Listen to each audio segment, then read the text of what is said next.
درود شریف پریشان دلوں کو سکون دیتا ہے۔ درود پاک کثرت سے پڑھے اور دنیا آخرت کا سکون حاصل کیجیے۔ صلی اللہ علیہ وسلم۔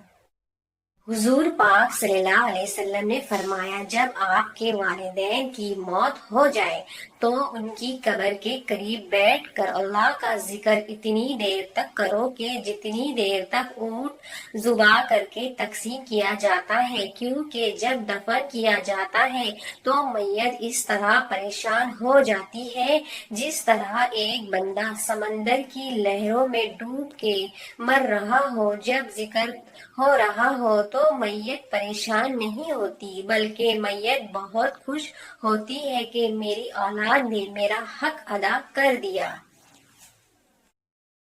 ایک لقمہ پیٹ تک پہنچنے کی قدرت نے کتنے انتظام کیے ہیں۔ گرم ہے تو ہاتھ بتا دیتے ہیں، سخت ہے تو دانت بتا دیتے ہیں، کڑوا تراش ہے تو زبان دیتی ہے، اور اگر باسی ہے تو ناک بتا دیتی ہے۔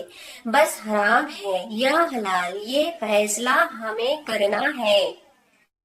حق بات کہنے سے مت ڈرو، کیونکہ نہ کوئی تمہیں موت دے سکتا ہے اور نہ ہی کوئی تمہارا رزق کم کر سکتا ہے۔ جھوٹ کا بھی ایک ذائقہ ہوتا ہے، خود بولو تو میٹھا لگتا ہے اور کوئی دوسرا بولے تو کڑوا لگتا ہے۔ جن کو علم ہو جائے کہ اللہ بڑے غور سے سنتا ہے تو پھر وہ اپنی کہانیاں کسی اور کو نہیں سناتے۔